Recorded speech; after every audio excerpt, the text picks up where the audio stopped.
Hey everybody, I'm Yvonne with Back to Earth Creations, and in this video I want to show you how to make this pendant. This is February 2026's craft along project, but I think it's a great project for if you've never worked with polymer clay before, and you don't have to get our kit to be able to follow along with this, but it's just a fun way for those of us who do get the kit to craft together. And you can post pictures of your work to our community page. There should be a bloop coming up on the screen right here that you can QR code, and it'll take you right to our community page, and that way we can see your beautiful works of art as well. But all that being said, let's go ahead and get started. And welcome to today's craft along project, where polymer clay with no pasta machine, no problem. We're going to be doing this without a pasta machine today. So I want to show you, this is one of our craft along kits. This is a $25 craft along kit, but it is not necessary for following along with what we're doing today. I just wanted to introduce you guys to polymer clay, all of our happy crafters, and in case you have never worked with it before ever, this is what today's project is for. So this is one of our $25 kits, and it comes with one of our homemade polymer clay hearts ready to be wire wrapped or glued to a glue-on bale or whatever you'd like to do with it. And today I'm going to be using one of the homemade fused glass cabochons, both of which actually we have a short out on our YouTube channel and social media, so showing how we made them. So if you're interested in that process, we do have videos of that, but I'm going to pick this one just because I absolutely love, look at those super cool strata and striations and stuff. So now yours will come, we also have a video showing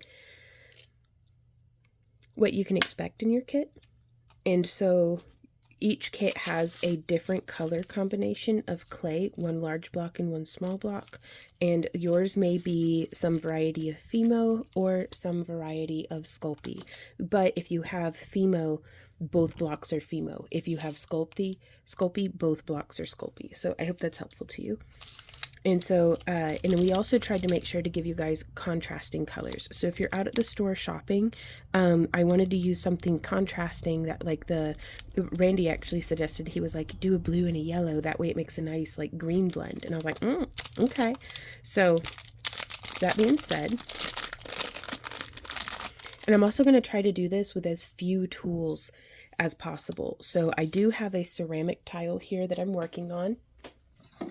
And I'm going to grab another, these are glazed, you can see the way the light shines off of them. It is a glazed ceramic tile, and the only tool that I'm going to be using is an acrylic roller, which you could use anything to be your roller. I've used pens, we could use a knitting needle. A thicker knitting needle is better than a thinner one, or something round like a Sharpie. I like non-porous things, so we're just going to break off about this much. And then let's get this new block of Sculpey open. So your block will have the baking instructions on the side there. So mine's going to be baked at 275. It looks like the Fimo prefers to be baked at, that's not English. Here we go. Whatever 130 degrees centigrade is, that's not English either. Help! 230 degrees Fahrenheit. There we go. So follow your packaging instructions and we'll get to it. How do we open this one? It's been so long.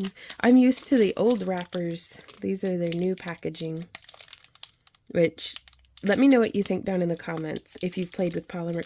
Goodness gracious. If you've played with polymer clay before. Do you like their new packaging or their old packaging better? Okay. Woo! Well, now I do store my leftover clay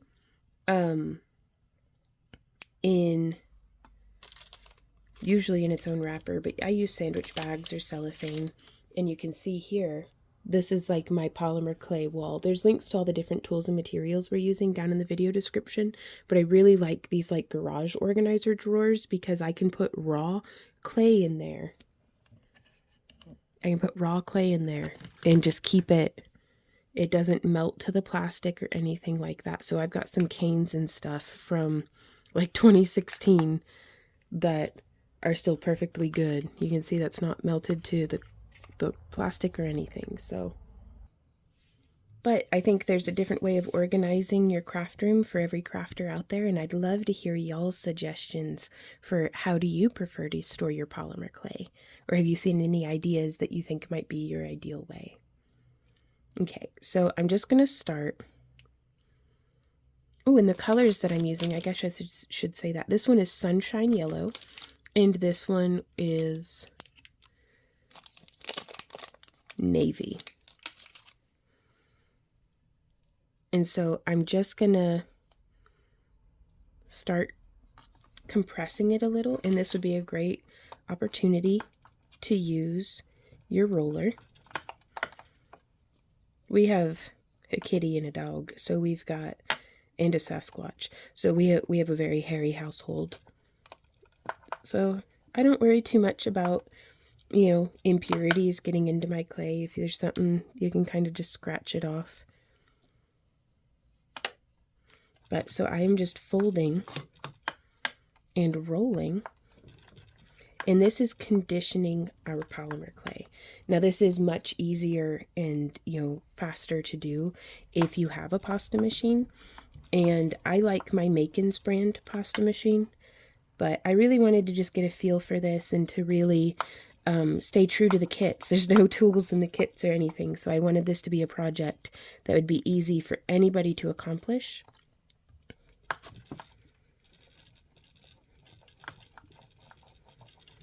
And we'll probably want to sacrifice like a butter knife or something, or if you have like a pocket knife or a craft knife for cutting out shapes, like freehand. That would be a good tool to have, but we'll see what we can accomplish. And you can see it's starting to get a little easier. I'm just folding and rolling. And we'll need to get used to this because we're going to be doing a lot of it. And that's all right. Now, once I get something conditioned pretty well with the roller, then I can just start folding and rolling with my hands. Fold. Give it some smush to get it incorporated. And this really helps get it all well conditioned. I don't want any crumbly, no crumbly edges.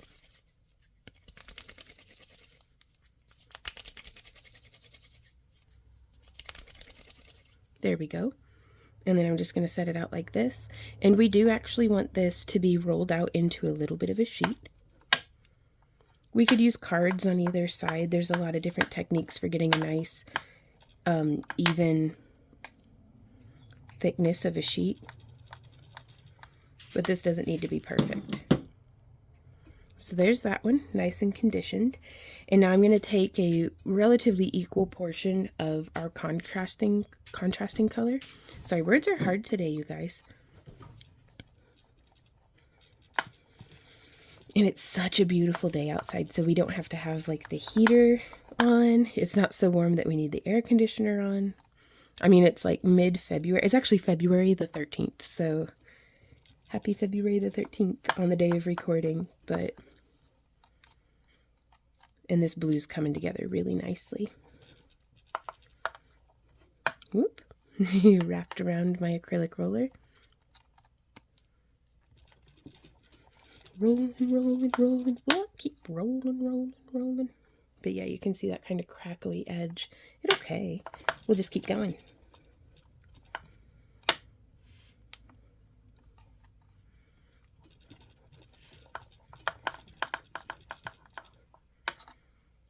And I like to fold it where that crumbly edge would be getting incorporated. We want to bring what's at the edges into the center to get it all nice and homogeneously mixed.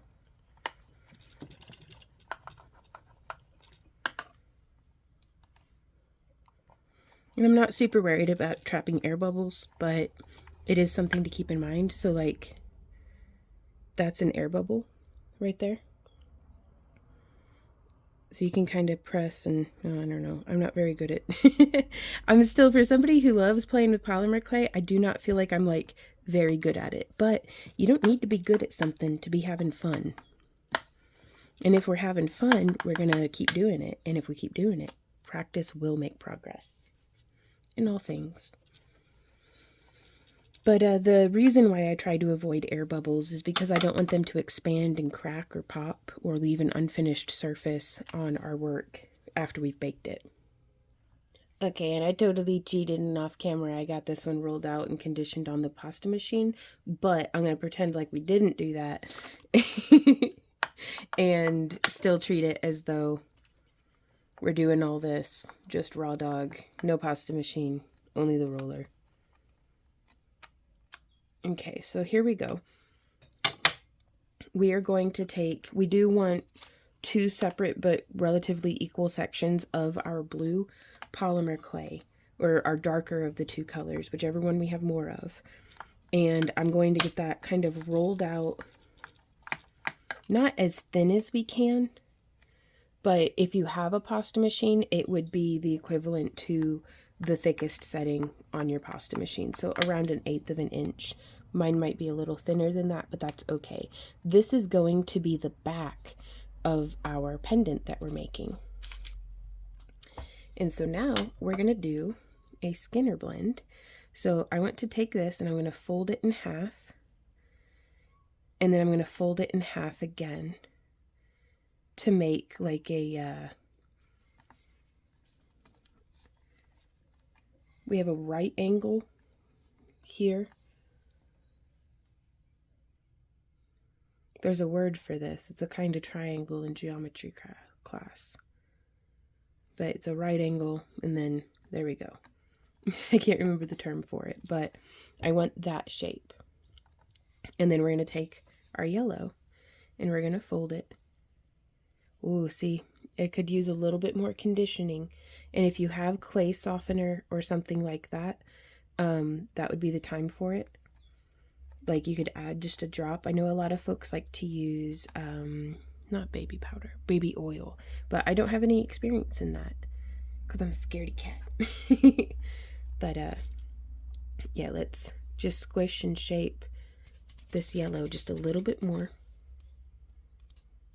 And the reason why I want it nice and soft where it doesn't crack is because I don't want it cracking when we're putting it on our project, you know? Okay. And so from here, let's roll it. And the blue left a little bit of pigment on my hands. I'm not worried about it. So we're just going to fold that way. And then we're just really just squishing it into shape, really. Some very high-tech scientific squish technique. And we want our 2 little triangles to be about the same thickness and about the same size. Boom. And so now we're going to take that and we're going to flip it. And I want them offset just a little bit, where we're going to have a little section that's just yellow and we're going to have a little section that's just blue. But everything else is going to be a gradiated blend of these 2 colors. And now I'm just going to roll this.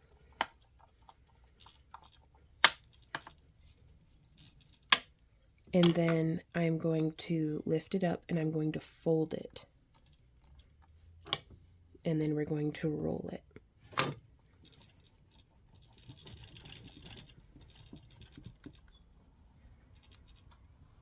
And then we're going to lift it up. Look at that, all that pigment that it left on there. Oh, it just rubs right off. Okay. Put that back onto the blue.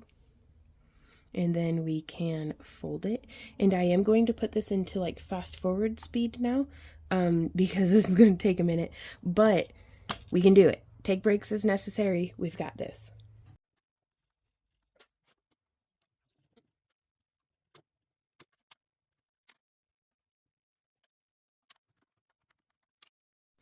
Okay, so that wasn't very long before I decided I wanted to keep talking to y'all while we did this, because unlike whenever I'm using my pasta machine, I can roll from any direction on here. And you can see this is why I should have added some clay softener, because we have a little bit of splitting over here. But the blue is very supple and doesn't have any problem splitting. So I'm hoping that it will chill out the yellow. But we can roll forward and back, and we can even rotate it and roll this way. But I just want to watch out for, we don't ever want to fold this way, at least for not trying to do a Skinner blend like how we are here. I always want to fold where the blue's ending up on the blue and where the yellow's ending up on the yellow. And then we can actually treat this as though it's a cane right now and squish it a little bit narrower, because it keeps getting wider and wider the more we fold and roll. And I don't want there to be like any buckles or anything in it where it, you know, where it would, like that is a little, I don't know, it'll be fine. Like this, it is so forgiving. And especially if this is your first time working with polymer clay, or if you're like me and it's your 100th time working with polymer clay, but you're just a messy goose, that's okay. We can still make this work. Now we do have some little air bubbles here. And so if you do have a craft knife or something, just coming through and cutting to let that air out is all it takes. And again, you don't want to fold this away. We're just going to fold down. And this is actually doing a really great job of getting that blend going. And then we just fold it. And then roll it.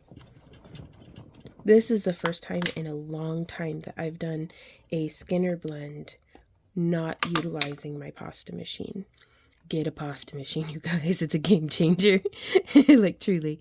So I want to smush the ends in here to reshape. Whenever the ends are, I don't know why actually it goes like this, but the ends always give me trouble. The center always feels a little bit more supple. So I just reposition. And also, you can stop at any time. If you're like, oh my god, this marbling is gorgeous, you can stop and just use it at that point. Like at this point in the blend. I'm going to keep going because I'm going to aim for a nice, perfect, a wonderful gradient. But, all right, so fast forward time again. Wish me luck.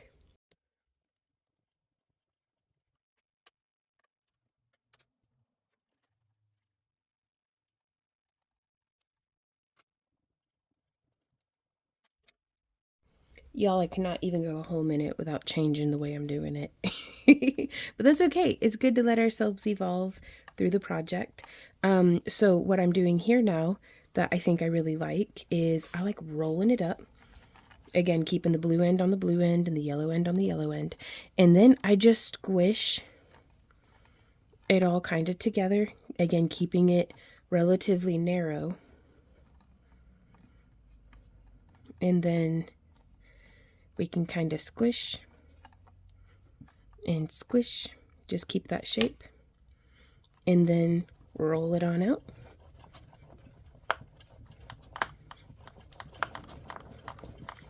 Nice and thin-ish. There we go. And then we peel it up off of the surface. And you can see, I mean, that's just gorgeous, isn't it? But let's roll it carefully. We don't want to be trapping air bubbles.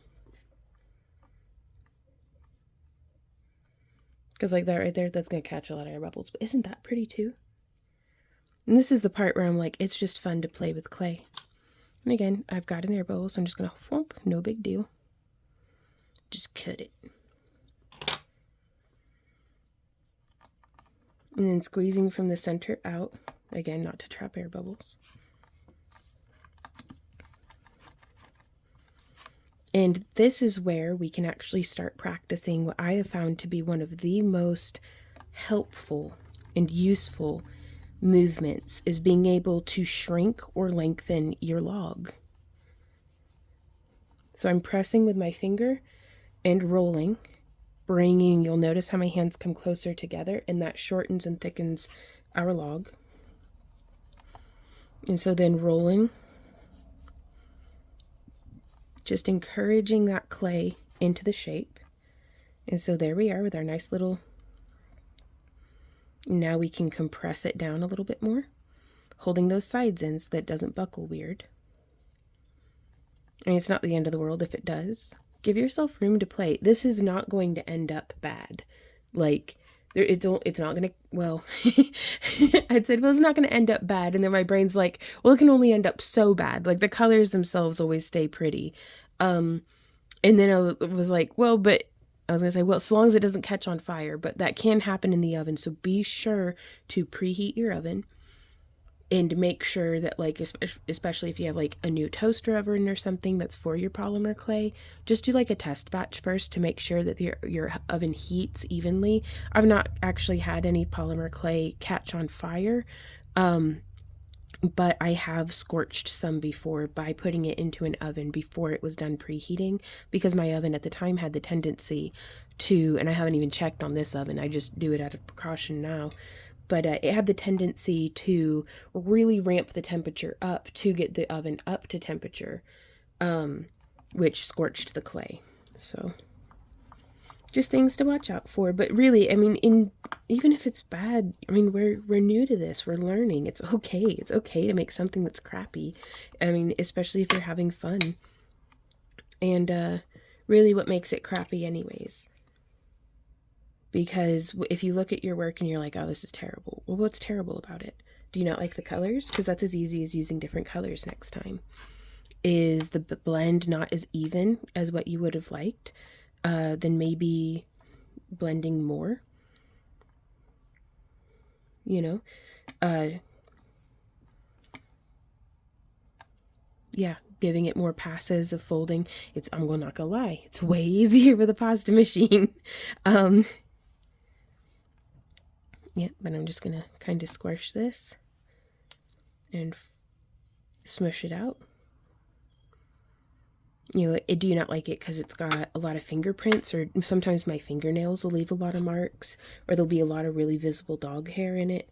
Like, it's, you know, there's just, the obstacle is the way. If you can look at your piece and identify what it is that you don't like about it, that is so much more useful than just looking at your piece and being like, oh, I hate it, and not really picking apart what it is, because what we don't like about our work is what we need to work on.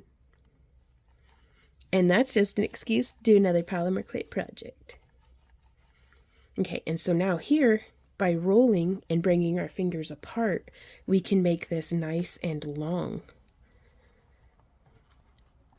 And so what we're doing here is just practicing. We're getting to know the medium. We're learning how to use either all of our hand or just the fingertips, like we're finding our favorite way. And so now that we've made it very long, let's try to make it short again.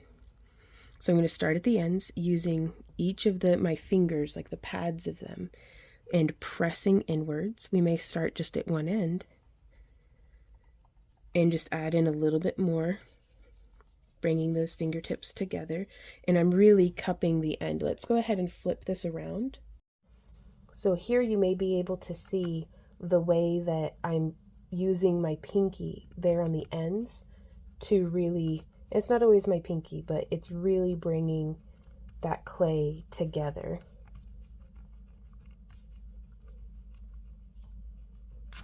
Whoop.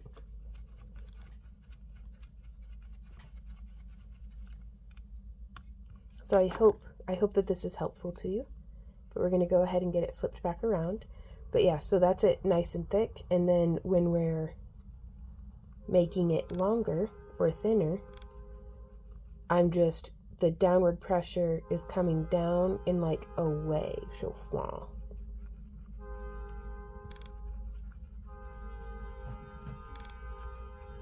So yeah, that's how that's a good thing to know how to practice and to just do a bunch. It doesn't hurt the clay to practice and practice and practice with it. That's one of the nice things about polymer clay, I think, actually, is that until you bake it, it's not done.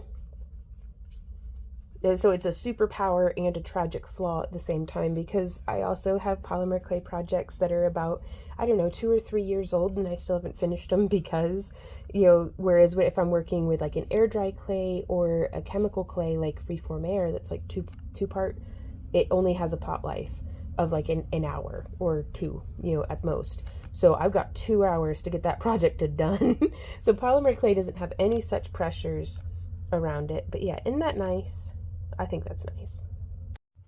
And I've also never like overworked polymer clay before. Like it's not like it turns liquidy or something. Like, okay, so we're just gonna kind of squish like that, just to get it started off to be a little flatter.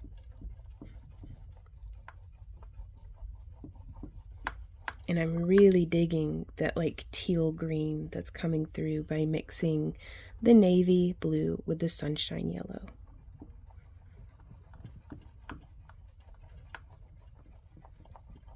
Y'all, this is so much faster with a pasta machine. I know I've already said that, but that's like the only thought that is in my mind, because I did a Zumba class yesterday, like right after gentle yoga, and I'm like, gentle my ass. That they cooked my grits, y'all. Like, it was the fastest paced yoga class I have ever been to. But it was good. I actually unlocked the thread the needle pose, but what I'm getting at is my whole body hurts. Then I'm like, let's do polymer clay. Like we're in the Stone Age. With no tools except for a roller. But no, this is fine. Everything's fine. So now comes the point of the project where we start asking ourselves, is this good enough? And I think it's going to be great. I don't have as much, like there's a really sharp line like right here. Slice. Man, I'm like air bubble like crazy today. Go down. So I think a little bit of a fold where I strategically cross over. Instead of lining the line up with itself, I'm going to go like just a smidge.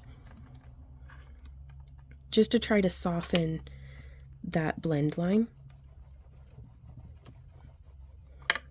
Because some colors, and I've found this with lamprey glass too, and I don't know what the, like I don't know the why. I just know that sometimes the blue will absorb the yellow just fine clearly. Look at that gradient.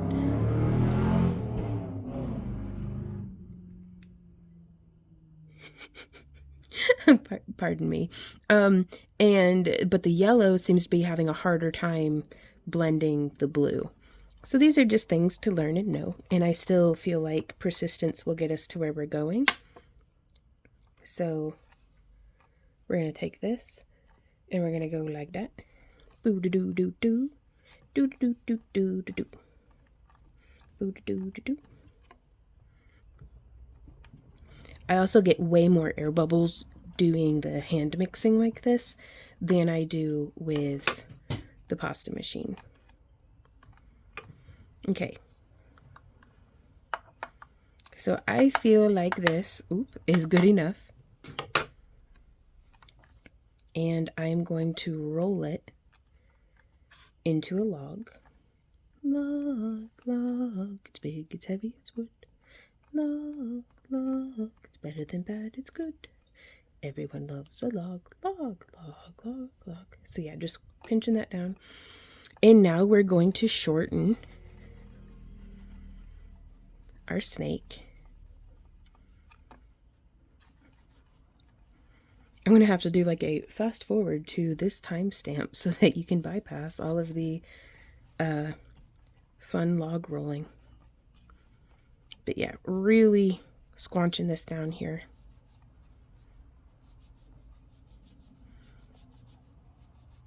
And I've accepted my lot in life that we're not going to have a perfect blend on here, but I honestly really love the way that like kind of watercolor streakiness is looking. Okay, so yeah, we're just bringing it in on the ends now.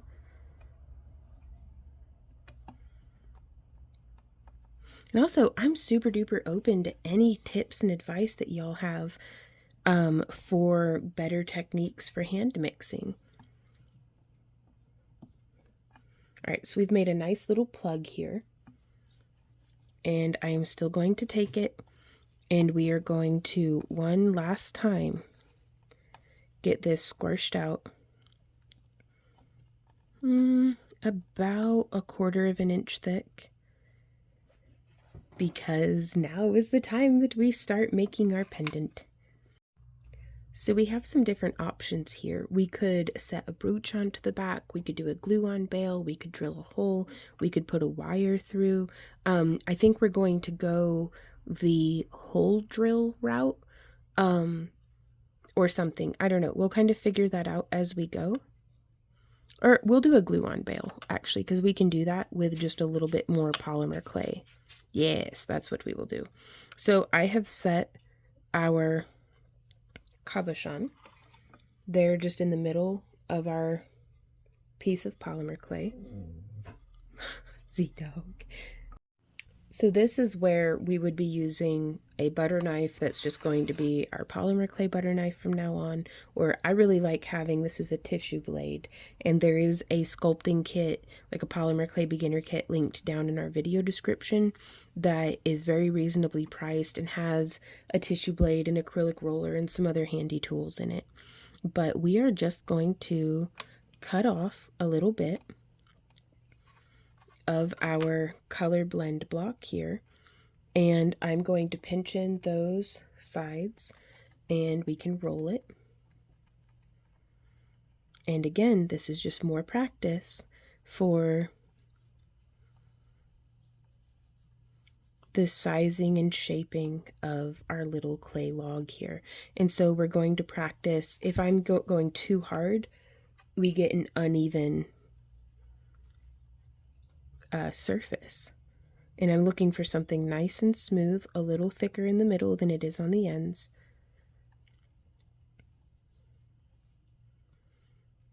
There we go. And it'll just, the more you practice, the better you'll get at it. And then tapering the ends down, I'm just rolling with one finger, bringing it to the tip. And don't feel like you have to work both ends at the same time. But now we can come through and lay this down. And we can just do like a little polymer clay eye pendant, which I think would be fantastic for making like dragon eyes and different things like that. And so I'm going to do one pretty thick, or here, let's see. I'm going to shorten this down just a little bit. There we go. And look at that really cool pattern on the inside. That's so neat. But yeah, I just want to make like a smaller, thinner, I want a short one for underneath the eye.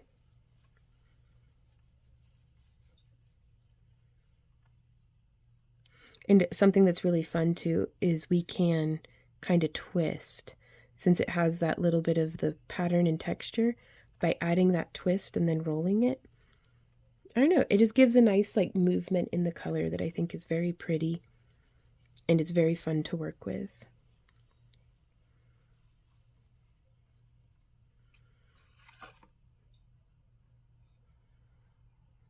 And oh yeah, I'm definitely going to do that, where one side is, the contrasts are right next to each other. And so we can kind of lift this one up and away just a bit. And bring this one up a little tighter, and bring that one up. And it's in a little bit of like a whoop shape, which I think is cool. And then just using my finger, I'm gonna angle that down just a little. Like I'm just pinching.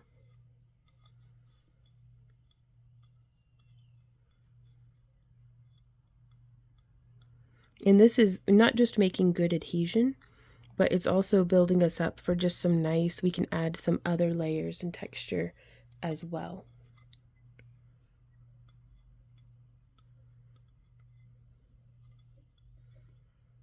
There we go.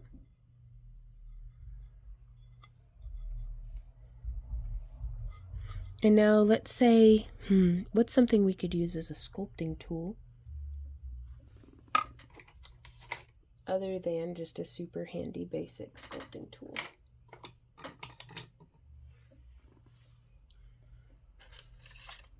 So here I have a chopstick with a squared off end.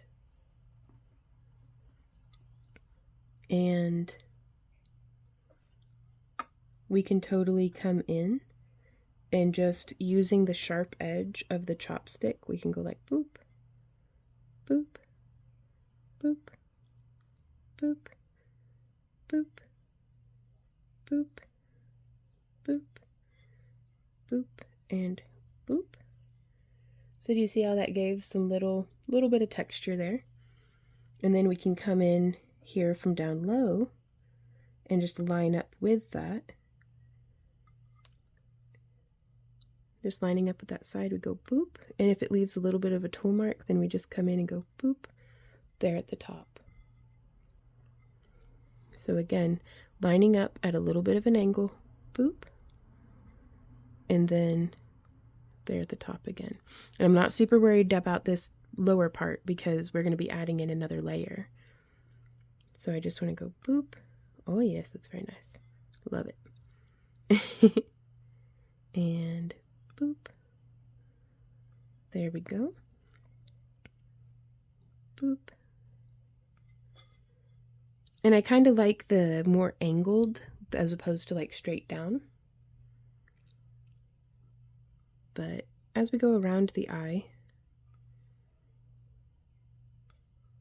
or our cabochon rather, we can just experiment and see what we like, because it's not the end of the world if it's not perfect. And then we can use this rounded end, or the smaller end. If you have a nail file, or, pardon me, I didn't mean to make noises right in your ear. If you have a nail file or some sandpaper or something, you can totally round this down into a chopstick. No, into a ball stylus. It is a chopstick, and it still will be a chopstick, but we can kind of press those sides in. And I thought I had, oh, well, here's a rasp, so that's about just as good. And I'm just going to remove a little bit of material. A rasp is going to leave a little bit more texture than what I would have liked, but that might come in really handy actually.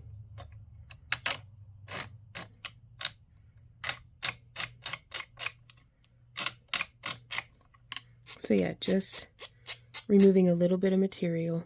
There we go.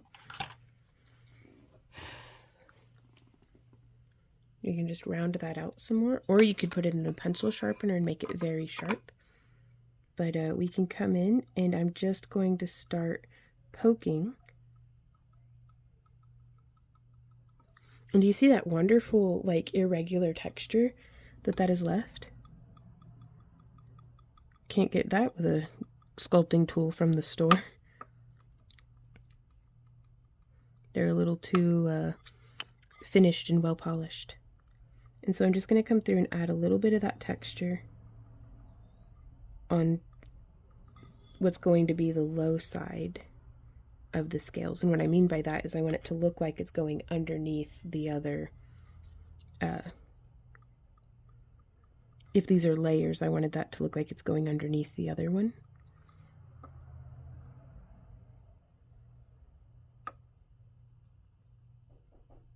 There we go.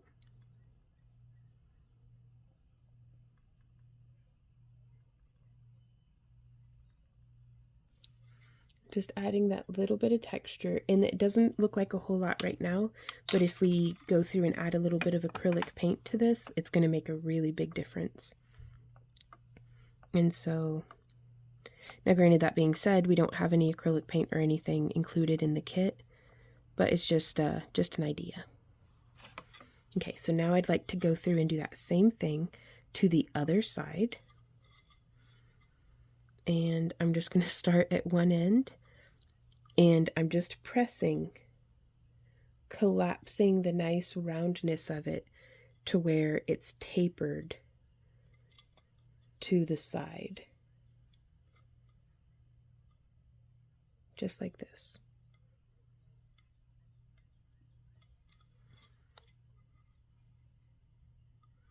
And I really want to make it a little bit lidded. So if it's not looking exactly like how you want, we might be able to still lift it off. No, it's on there. Okay, so that's all right. I'm just going to squish a little harder in the downward direction.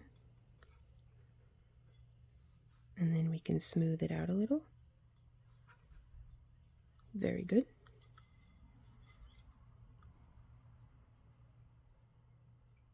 And we can do exactly like how we did along the bottom, but I'm going to try a different sculpting tool this time. This time a proper sculpting tool made of metal that you might be able to find online, just to, in case you don't have a chopstick, but you do have sculpting tools. We're exploring everything here. So these are two of some of my favorite tools. This one's got a nice little pointed tip. This one has a nice little rounded tip. And then they each have like a trowel. I'm going to be using this one just because I like it. And so now, just like how we did with the chopstick, I'm going to come through and we can kind of sketch the lines first. I think I'm going to have them going the other way. And that's why we sketch first.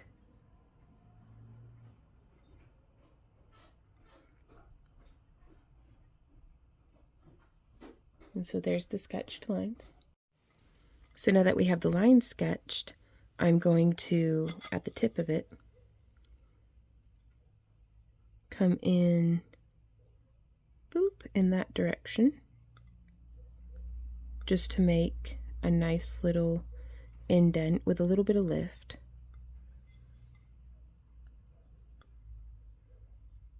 There we go. And then I'm going to come in and press like that. And we're just making it look like one plate is tucking under the other. There we go. So I'm just pressing at a little bit more of an angle. And it's not going to be perfect on the first pass. And that's okay. We're just getting lines down that if we like them, we can commit to it a little bit more. And what I mean by that is I'm just using the same side. I'm just going to smooth back just a little bit. There we go. There we go. And if there's any other tool marks, this is a wonderful opportunity to practice smoothing out. Like, let's say, oh, I messed up and poked it. Well, that's all right. We'll just blend it a little one way, blend it a little another, and then blend it a little another. And now it's like we didn't even mess up. So don't be afraid of messing up. Just be in a very hopefully curious mindset to as how to problem solve.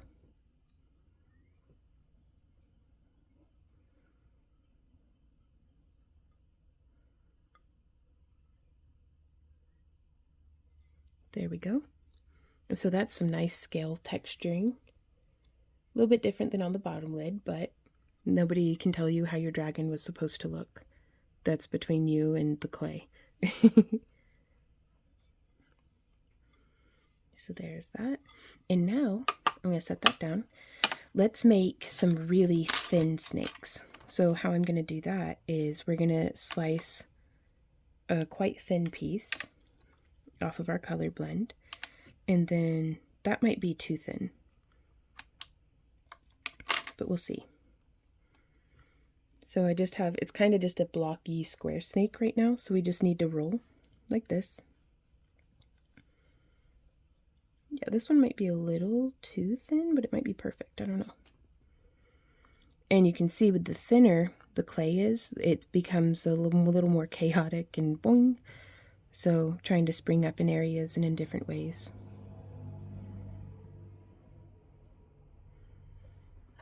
And so now I'm going to, we can make the choice, we can either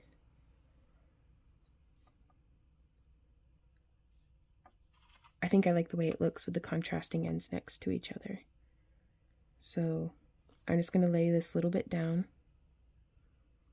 there on the inner lid, but it's going to need to be just a smidge longer. There we go. So I'm just picking that up, putting it more or less in the middle.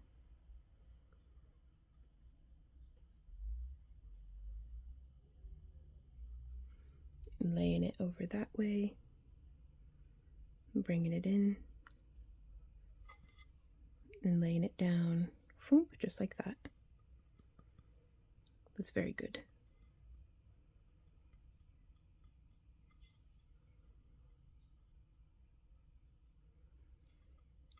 And now we'll do that again with one of these slightly larger pieces.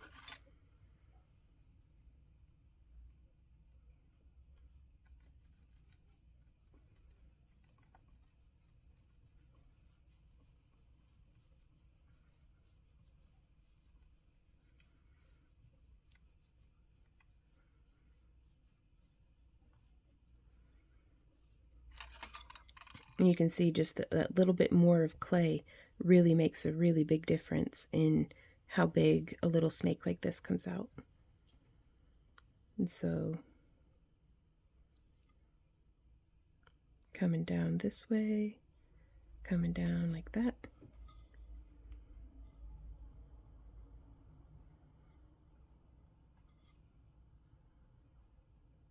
There we go. And now we can use the spoon end of our sculpting tool, or you can reshape the end of a chopstick, like how we did before, to just poke that around. And then I'm going to blend this right here. Do a little bit more shaping to sharpen those ends up.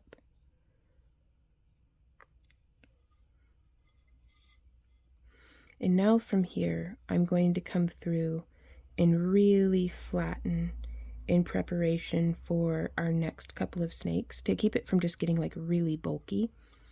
And I'm actually going to use the textured side of our tool here to just press and shape around.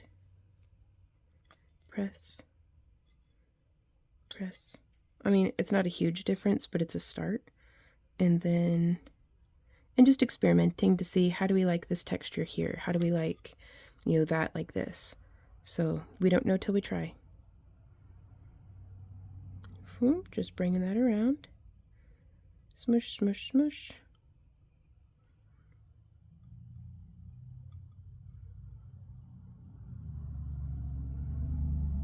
And so that's making a nice little bit.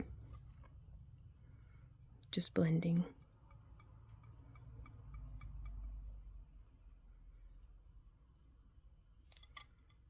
Do you see how it's that like undercut now? Right here. Boop, boop. And we can do that same thing on the top side. So let's try maybe a little bit of light texture from our handle. Perfect. Love it. And then we're going to come in and just start spooning down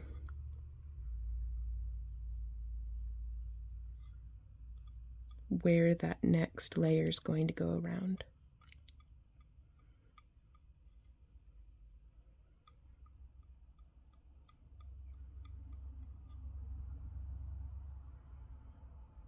And I'm not worried about it being totally perfect and smooth, especially right up here where we did that little bit of the spoon texture. I kind of like that rough edge, but if you want it smoothed out, just petting the spoon over it. The spoon is just your fingertip. It's going to take a little while to build up the tool-brain coordination, just like how there's eye-hand coordination. Sometimes you've got to give your brain a chance to get used to the fact that this is, the stylus that we're sculpting with. But the more you play around with it, the play is actually practice, even if you're having fun. That's the best kind, I think. So you can see how well that's settled in. So something that we could choose to do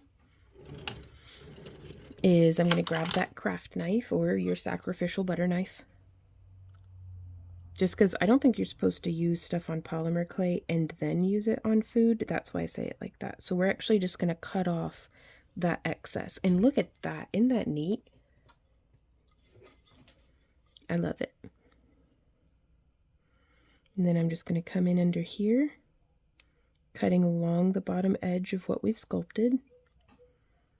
Peeling that away. Ooh la la, look at that.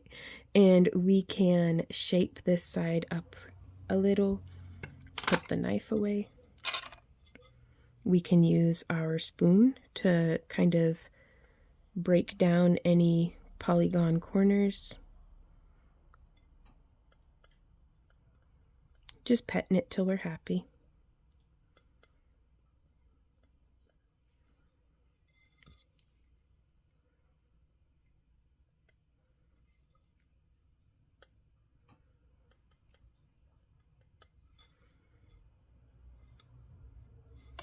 And so this could be a pendant that we hang this way as just a little leaf.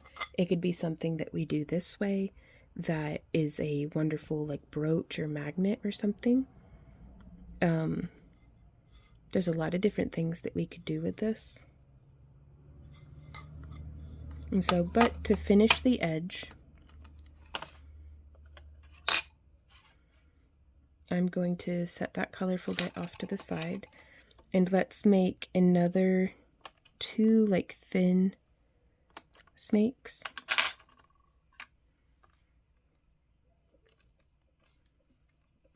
So I'm just pinching those sides in and rolling it.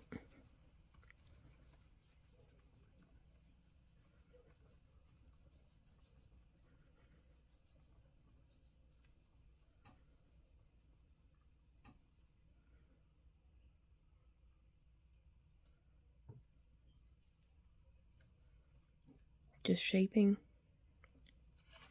And then I'm going to put this, I want it to be long enough to go around the full outer edge. So if you don't know what length to make it, that's what we're trying to do here. There we go. Just getting it to kind of touch that edge. And then we'll do the same thing with this one on this side.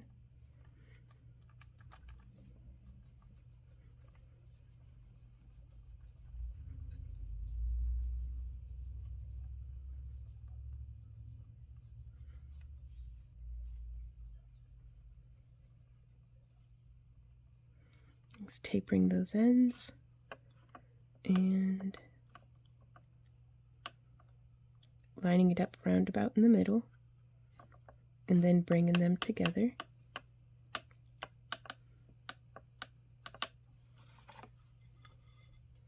And so now we have another really fun layer of color. We can bring that around. I'm going to make sure that my oven is preheating. So I have the oven for sure preheating now. And I'm going to go through and just tidy up. I really want a nice, like, there's a little bit of a bulge right there that I just want to knock into line. There we go. And then just really gently but firmly reshaping these sides just to make sure there's good connection to the polymer clay. And then we have an opportunity to add even more details. So what I'm going to do now is I'm going to roll out this little length of polymer clay. Bloop, bloop, bloop. Oh, and you could put these on journal covers or on box lids for like jewelry boxes or gift boxes or something. Like, polymer clay isn't just for jewelry, you guys. Not at all. Okay, so now I'm going to come through and using a sharp little craft knife or just something that's going to cut through it. I'm just cutting 3mm wide segments of our snake here.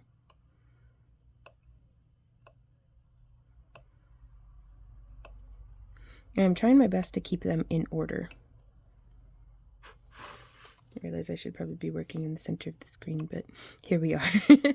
So, yeah, keeping them in order of their gradation. And then I'm just going to make a little ball. And I'm going to put it right there. And then I'm going to take the next one. And I'm going to make a little ball. And I'm going to put it right there. And I'm not pressing super hard right now because I want to make sure that I can fit all my balls on to the dragon eye or onto our pendant.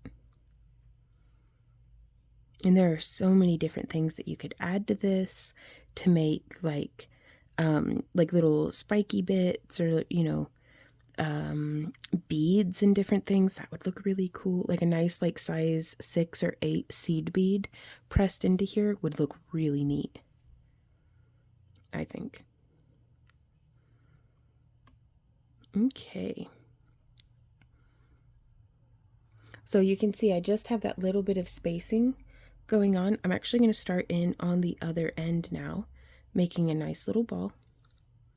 And then I'm just going to put it, boop, like right there. No, I'm going to have it offset just a little bit because I'd like to do another one on the other side, and I'd like them both to be the darkest of the little accent balls.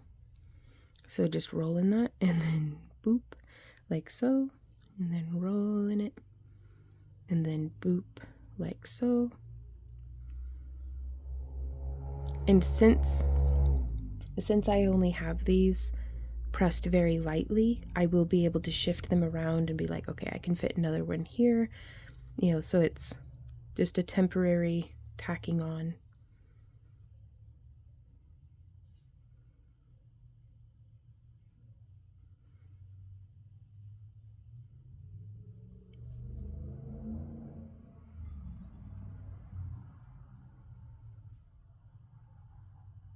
Okay, so I'm gonna scooch some of these just a little closer. I mean, and you can see they were held on basically with love and luck. And just the surface stickiness of the polymer clay is enough to hold them on there. At least for designing purposes, but I wouldn't trust it for, like, if I baked it with just it lightly set on there like that, I don't think I'd trust it. So I have 4 more little accent balls to add. So I want to make sure that we have enough room for them to come on here. I don't think that's enough room, so I'm going to bring them a little closer together still.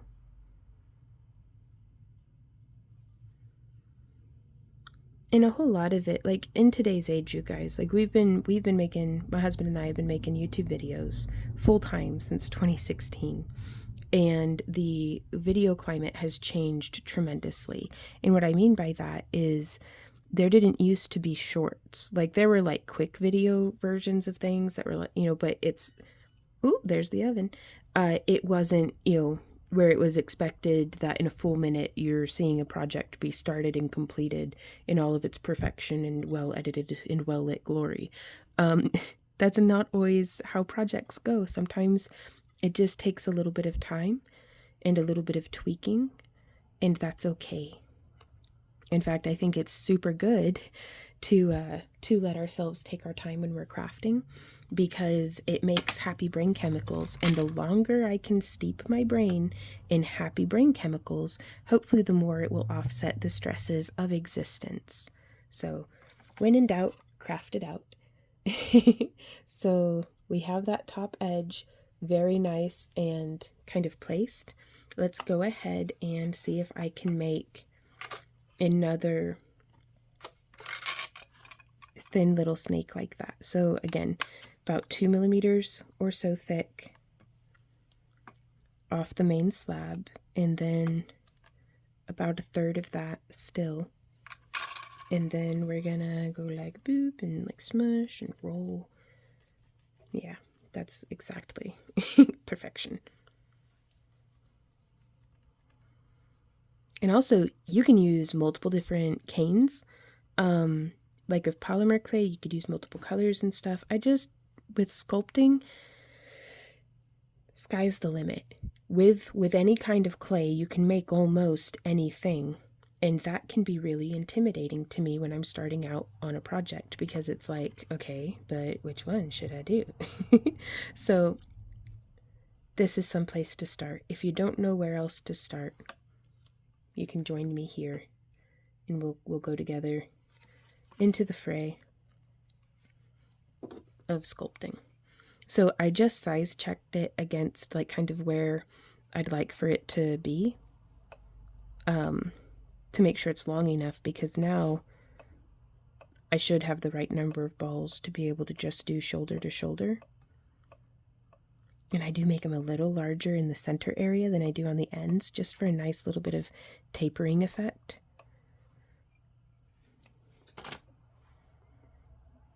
And so now, whoop, we just pick up the wee bittiest of them there on the end, and boop, just right there on the end, just like how we did on the other side. And then making a ball. I'm going to see if it's faster for me to just do this and have kind of streamline the process. Again, trying to make sure that I'm keeping them in order of their color gradient.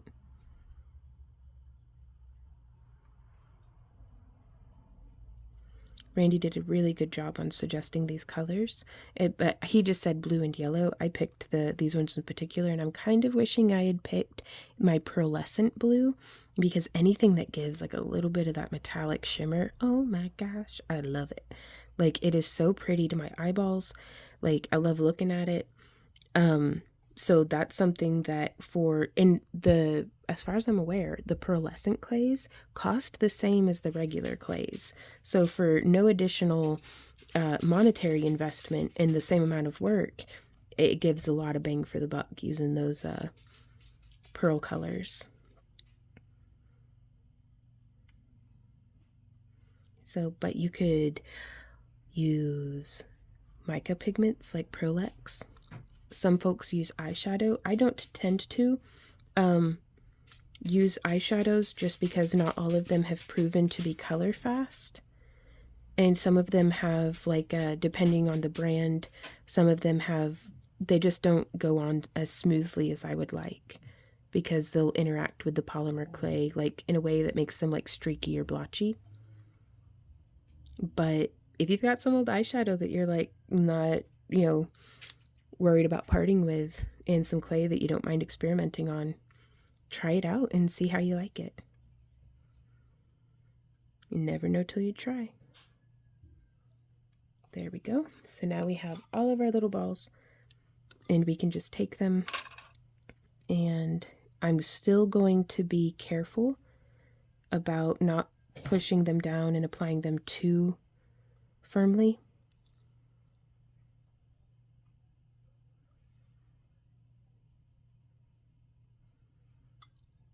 But now that we've done the first line, or the top row, I feel a lot more confident about how to place this row so that they all sit very happily without crowding each other too much.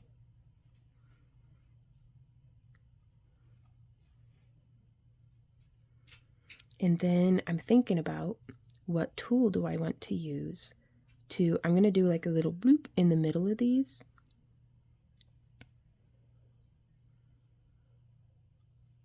Oh, wow. I can fit way more than what I thought. So let me just kind of roll them with my fingertip, just 2 at a time. Make a little bit more space. There we go. So these almost sit just perfectly shoulder to shoulder. That's fantastic. Just picking it up with my fingertip and placing it down. Whoop, whoop. Can I fit 4 more? I don't think so. Ooh. So, I think I'm actually going to sneak out 2 of these darker blue. Just because I don't want to sacrifice any from the gradient area where we get that nice color shift. So if I've got some that are looking more or less exactly the same as each other down here on the dark blue end, that's where I'm going to pull a few from, just to make enough space that I can put, I really like that pop-in contrast of the yellow. So you can make the executive decisions on your own pieces. But I just like telling you the what and why of what I'm doing. That way you can decide for yourself the what and why of what you're doing.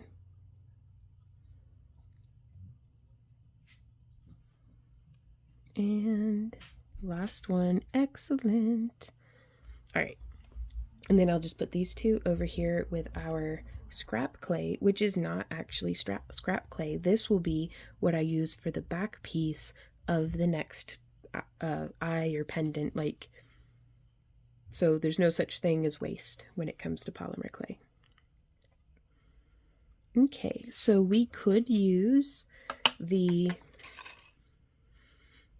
could file down much more smoothly than what I've done here, the tip of our chopstick, or we could sharpen it like a pencil. Do I have a pencil that I could demonstrate this with? I've got a knife. No. Don't use pens because it'll ruin the pen. Ooh, and you could totally use, like, if you want it to be a little steampunky, just using like the tip of a Phillips head screwdriver gives such a cool effect. Like, just to demonstrate. Boop. Like, look at that. Isn't that neat? You can barely tell, but I love it. So I'm just going to use the tip of this tool to add a nice little bit, boop, of style and design. And I'm just rotating it just a little, kind of wobbling back and forth perhaps by a little 1/8 of a turn.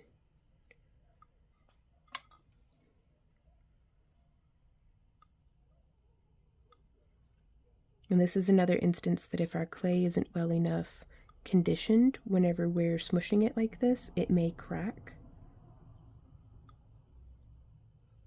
But it looks like we're okay. Good to go there.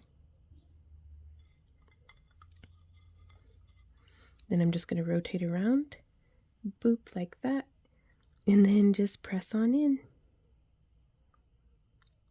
Now, if I had wanted to, if I'd thought to, I could have made all of these a little closer together and used those 2 dark blues from the other snake and snuck them in here on this end,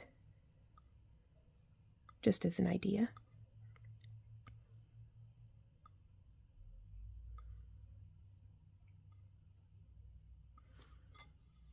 And so yeah, just coming on around. And this is going to help it to make really nice contact to the clay underneath.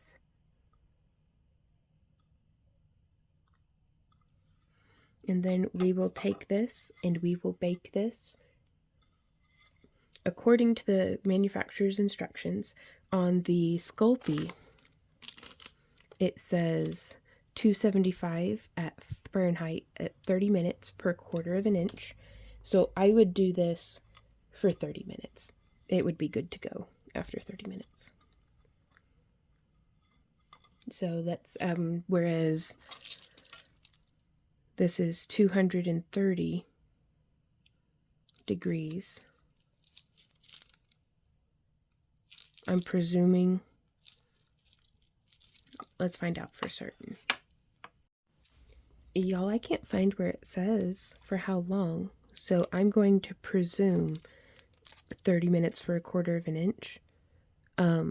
But y'all correct me down in the comments if you've got some experience with that. Just keep an eye on it. With this, I don't think we'll have to worry about anything like scorching. So our tile is pulled out of the oven. It's still quite hot, so I'm going to let it kind of just cool over here, like so. And we do have some new tools on the table, some toothpicks, and we're going to mix together this scrap clay. And this would be the instance that of all the stages that I'm like, man, this would be excellent to have a pasta machine. This is the one that I'd really love to use my pasta machine on. But I'm hanging in there with y'all pasta machineless folks. We can do this barehanded. So I'm going to fold and roll to get a nice, like, blend. Like a nice little bit of a pattern. And then I am going to smush it out as flat as I can with my fingers. And then let's go ahead and, oh, it's quite warmer there where the tile was. I'm going to roll this out quite thin. I just want it to be able to cover the back side. Look at how pretty that is. I love it. And we'll do it one way and then do it the other way. We still have the oven on. So even though we've pulled our thing out. So this is going to be like the back side of our pendant, which even though it is still very, very hot, what we can do is if we have our tissue blade, we can just kind of get in underneath there, whoop, and it just pops right off. Now this is going to be pretty warm to the touch. I like to use my work surface as a heat sink, so I'm just going to set that off over there to get nice and cool. And so what we will be doing with this is we will be applying it to the back. Which, look at how nice and shiny that is. We could use some Bacon Bond, but I have found I don't always have to use that, and just pick whichever side of your clay you think is the prettiest. And I'm gonna lay that down on, let's get a new tile. No, we're gonna have this be face down actually. So I just want to set it on there like this. Very pleased with that so far. And then there's still a little bit of like a flex to the clay since it's so warm from being in the oven. But that's all right. And I'm just pulling it up along that edge. It doesn't have to be perfect. But we're just getting some fresh clay onto the back of this. Using my fingernail to help kind of encourage things along. We can scrape off that excess if and so we want.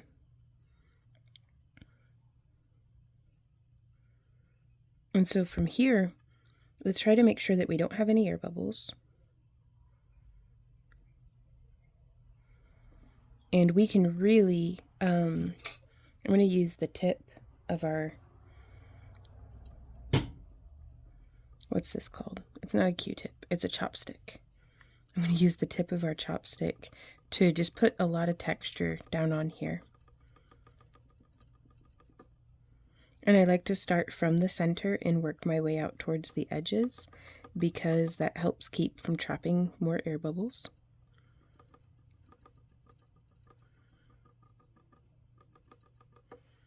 And this doesn't have to be perfect, and if you decide you don't like the texture, you can just squish it out with your fingers.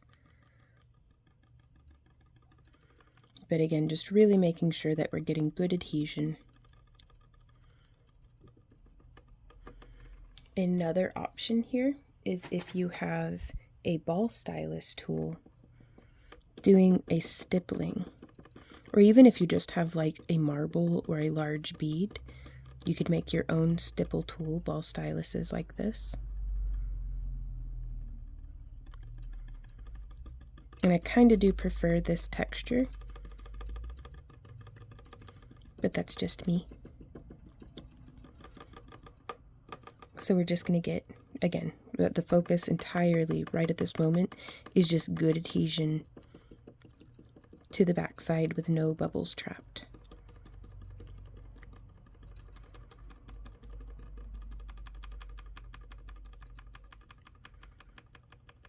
So working our way across the entire surface. And you could use a craft knife, but I prefer to use my fingernail because a craft knife will cut into the baked clay, whereas my fingernail just scrapes perfectly happily on by. And then we can kind of break down that sharp edge with our ball stylus.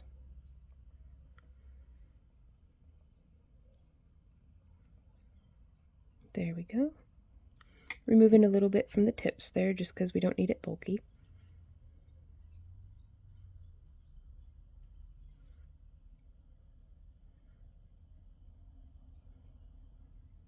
And again, if you don't want to use your fingernail, you could also use just this squared off side end of the chopstick as well. More or less accomplishes the same thing. And then just breaking down any high points. And so the way that we're going to be making this where it could have loops and things attached is we're going to make a bail using, we could use a chopstick. I'm going to use these toothpicks because I'd like for this to be incorporated into like a beaded piece, perhaps.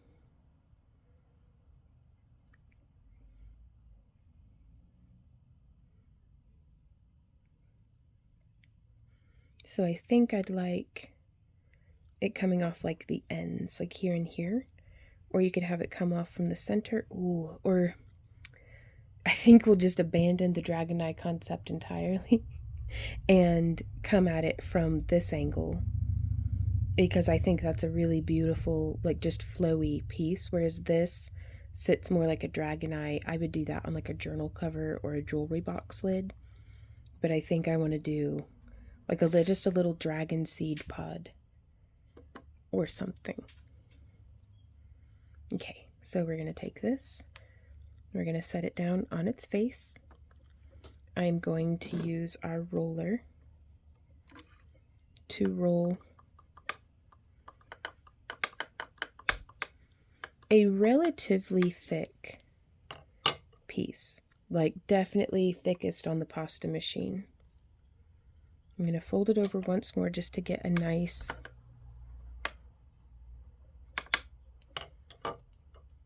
okay. I'm going to fold it over once more again, but long ways, because I want this to be a long, narrow piece.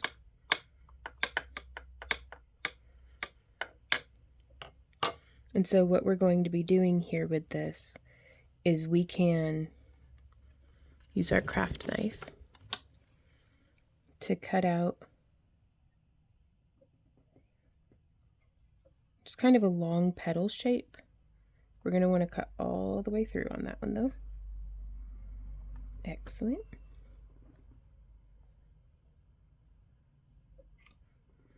And it doesn't have to be perfect. We can always just smush it up and roll it out again. Or we can just wing it and go with it and be like, well, I'm going to trim a little more here, a little more there, till we're happy. And now with this as our bail, I'm going to come through and I'm just going to add some texture.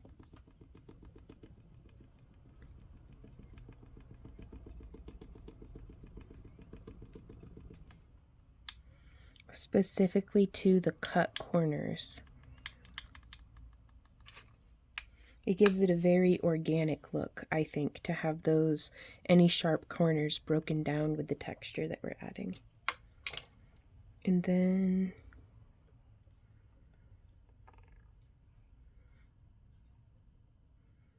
the toothpick is where the cord is going to be going through. So we don't need a huge amount of space. I just want to line that up like so. Before we start smushing things down, I'm going to texturize around in here on the inside of the bail.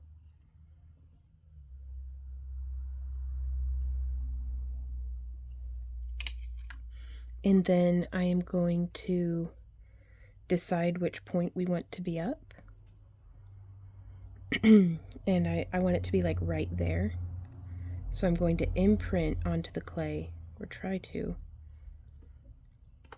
We're back at it with the craft knife. I just want to remove some of the clay.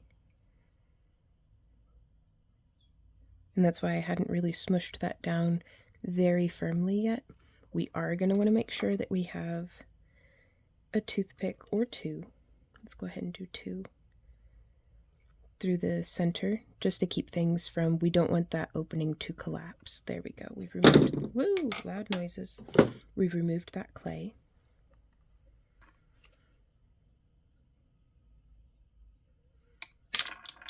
We're going to place this right there like so.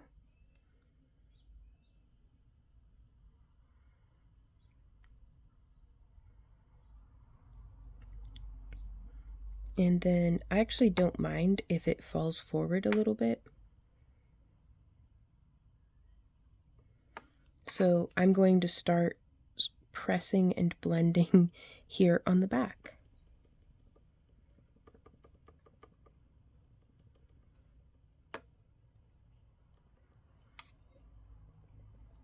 Giving it a fresh bit of stippling. Now let me know what y'all think. Do you think we should be using an armature wire inside of this? Do you think it'll be just fine as it is? Adding a little bit more stippling. Definitely, if in doubt, blend it out.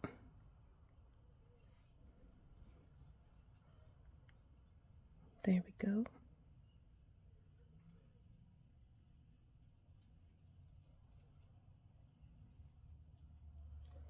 I'm just checking. I want it to be like a nice little, like, graceful bail. So even though we just did all that work with the stippling, I'm still over here squishing it, smushing it, shaping it. And I think that's just fine. All right. Last round of stippling. I'm going to do it quite firm to where it matches the rest of the back of the pendant, and then kind of lighten up as we get into the bail area.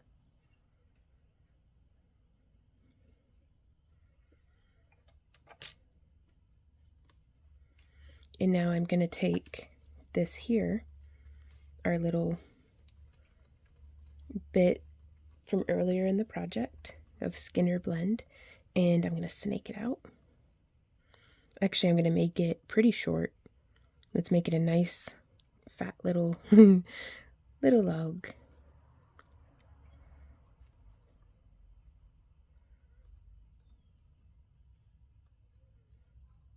And the reason why I'm doing that is so that we can come in and cut it in half, but still maintain the color gradient.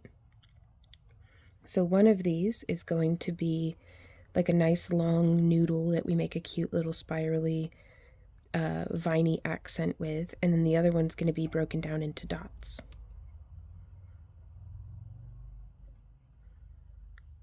There we go.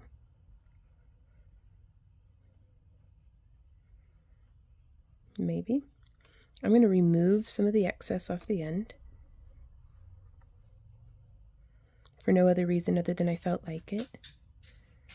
And there we go. I just reduce it until there's like nothing. Like it'll break its own self. And then I'm going to come in here just around the side. Do you see how that blends and tapers in just a little? And then loop around that away. And then I'm going to make a little spiral with this.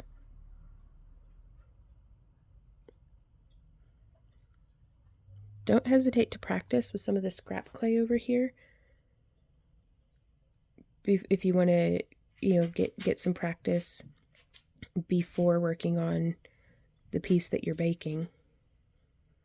Just to get a hang. Like, I mean, that came never in my life, y'all, have I ever done such a perfect little thing that just happened here. And I've been working with polymer clay since I think 2012 was maybe whenever I started really getting into it. So I'm a slow learner sometimes. That's okay. So now we're going to take this. But yeah, always, always, always be patient with yourself. You never know when you're going to have a breakthrough.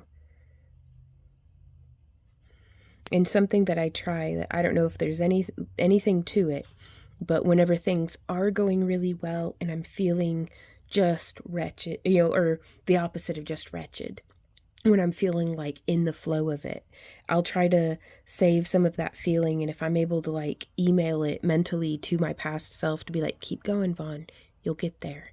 Keep going. Or to, bottle it up and save it for later to be like, it's not always easy, but it's always worth it. So just any little way that I can like trick myself into being optimistic. Optimism unlocked. So with the darkest end, I've come in and I'm putting just a little bloop, and then I'm going to put a little blop like in the middle. And then I want to come in with just a boop off the tip, just a wee bitty, to be able to nestle it, and maybe a little more. Just roll in a nice little ball, and then boop, just a hole right in the middle. I love it. And then we're going to use that same tool, the same screwdriver, boop, to just do a little dimple in the middle. Kind of looks like something.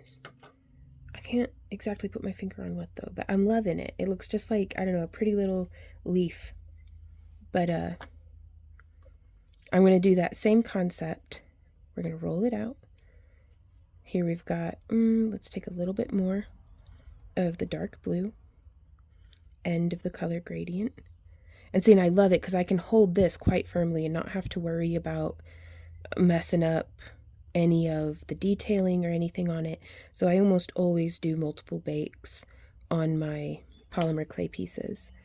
And so we're just going to put those blue down and then do a little boop and a little boop. Oh, I love it. Okay. And then we're going to take just a little off the tip. And then we're going to, set it in the ending parts, the final touches of a project are always my favorite because it's like, we made it. We got here. We did the thing. All right. And then, whoop. Come in and a boop and a boop. Now, since we didn't use any mica pigments, since we didn't use, anything like that, I don't even really feel the need to varnish this. So we are going to bake it and consider it done. I'm going to do it for 30 more minutes. It's going to be good and baked, y'all. I'm going to do it for 30 more minutes in the oven at the manufacturer's recommended temperature. And I'm not even going to varnish it. It'll be just good to go. I guess we should, though, sign it. Normally I'd just use a toothpick, but I'll use this that's here. And I just do my little maker's mark. And that's the Y.